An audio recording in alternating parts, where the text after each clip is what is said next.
What a fabulous, comfortable motorcycle. Road King Classic it's called. Dave, you've never really ridden a big Harley, have you, until this time around? That's right, Bill. I've had one or two rides and I've always found them to be rather uncomfortable. And suddenly I'm finding myself on a motorcycle. Here I'm standing on the pegs just I want to get some great shots, but it really is comfortable. Those floorboards instead of foot pegs really work for me. I totally agree, and let's not forget that Harley-Davidson now use Brembo brakes on all models and Showa suspension. So modern technology meets old. And Michelin tyres standard for next year as well. So Harley-Davidson really taking the safety aspect into account. And the CVO Street Glide with cruise control, can you believe? But it's not actually designed for those sort of silly antics, was it, Dave?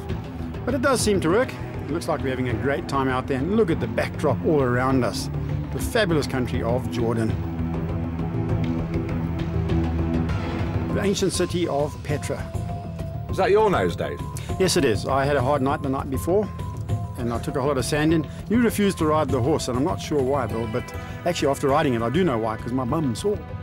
I'm not wearing silly race boots, though. Yeah, not clever to wear racing boots, and our tour guide even told me that. But what an interesting place. This is the exact spot where Indiana Jones was filmed. Can you believe Harrison Ford came riding up here? And you've all seen it because millions have. And now, Dave and I are. Dave behind the camera and me right here. Indiana Jones. Let's go and see more. Stuart Farrell from MEA Harley-Davidson doing his bit for his personal website. Just about one of the most historic places we've actually been to on this tour, and this is the city of Petra. And it's renowned for this carving behind me.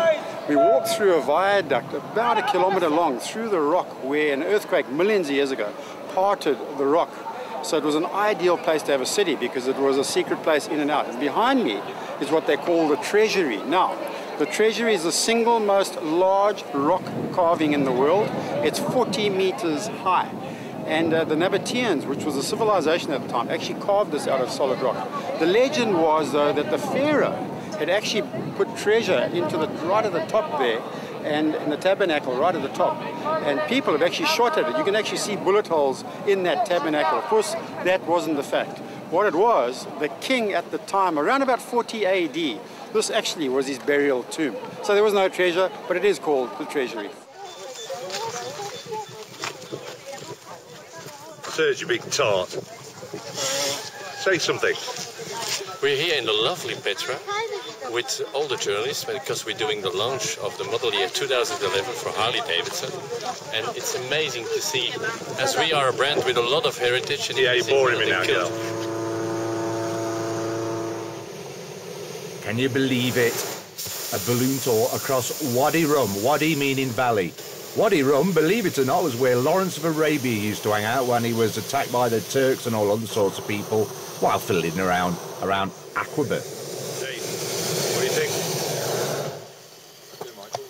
Hey? How high is the kite, man? I think it's the gas. The gas is making me high.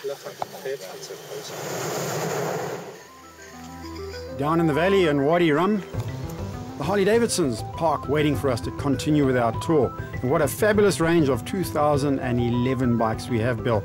I thought you could have held the camera a little bit more steady, though.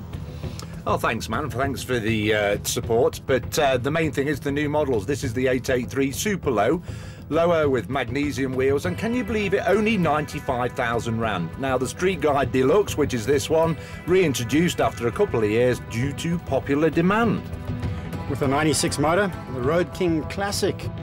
And then, Bill, my favourite, CVO Street Glide with a 110 cubic inch motor. Which means 1,800 cc's, Dave, the biggest Harley yet to date. Electric Glide Classic, also with a big motor. And then the three-wheelers, the Tri-Glide with a 103 motor, and the Street Glide. They do not have ABS, by the way. All the other Harleys have ABS fitted on. Technology then takes us forward with Harley-Davidsons, but the roads somehow take us backwards, Bill. This is the first bit of off-roading I've done in about 14 years, Dave. But can you believe it, on a 370 kilo Softail Deluxe? This is how you're supposed to do it. Yes, I know, but three wheels, you don't have to worry about falling off left or right. Not the best roads, but the best bikes for it. I just somehow have this feeling where I'm riding along and I'm caught up in a space-time warp where everything's standing still and I'm just able to take in this countryside. some of the most dramatic terrain I've ever seen as we worm our way towards the Dead Sea and possibly a dip, Dave. Yes, we're going to be swimming in the Dead Sea, and you can see from these visuals here, the roads through the towns, pretty nasty.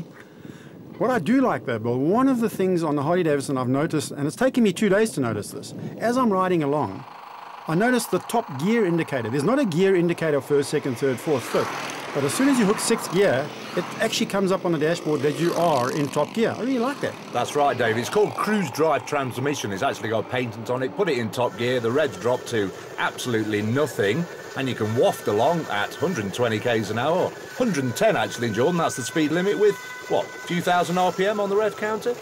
And enjoy the music while we're at it.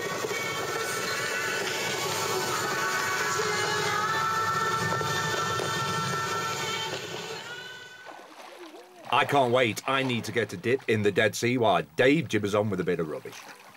The King Hussein, who ran this country 50 years, was quite clever the way he regenerated the economy of the place. So the people are ultra friendly. Most of them do speak English. So I've only got volumes to say about the place. Similar to Harley Davidson in a way. If you think about it, the V-twin motor that they developed, what, 100 years ago? It's still a V-twin motor, so it's also a bit like the Jordanian people. It's caught up in this almost biblical time, in the history of motorcycling, should we say.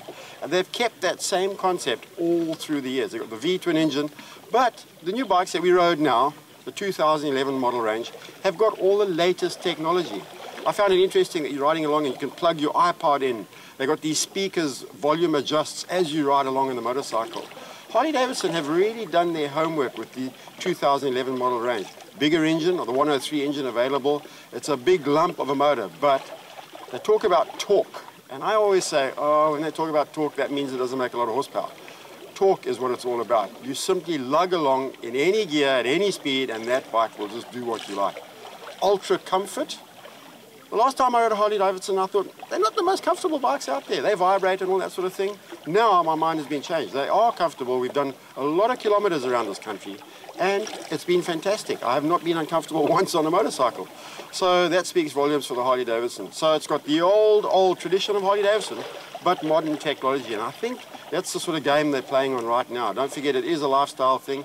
So Harley, well done to them. Michael Carney's done an amazing job bringing the world's press to this country for the launch of that bike. And I think perhaps in the back of his mind, he had that in his mind that, well, the synergy of the tradition of Harley Davidson. Let's go to a country that has great tradition, yet we can go there in modern times and ride modern motorcycles.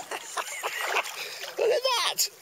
I feel like a fishing float. That is the weirdest thing. Right, I am at the lowest point on Earth, 400 metres. Weird. You can swim the line, it just takes, I don't think you're going to... People putting mud on themselves. Let's have a joy. Are you buoyant? I'm buoyant, man, look at that. That is seriously amazing. I'm all looking at my hands. And it's syrupy, thick, weird. Apparently the minerals are good for your bottom. Ah, Jesus, it tastes f***ing terrible. Apparently you don't get it in the eyes, and if you have hemorrhoids, let's leave that point.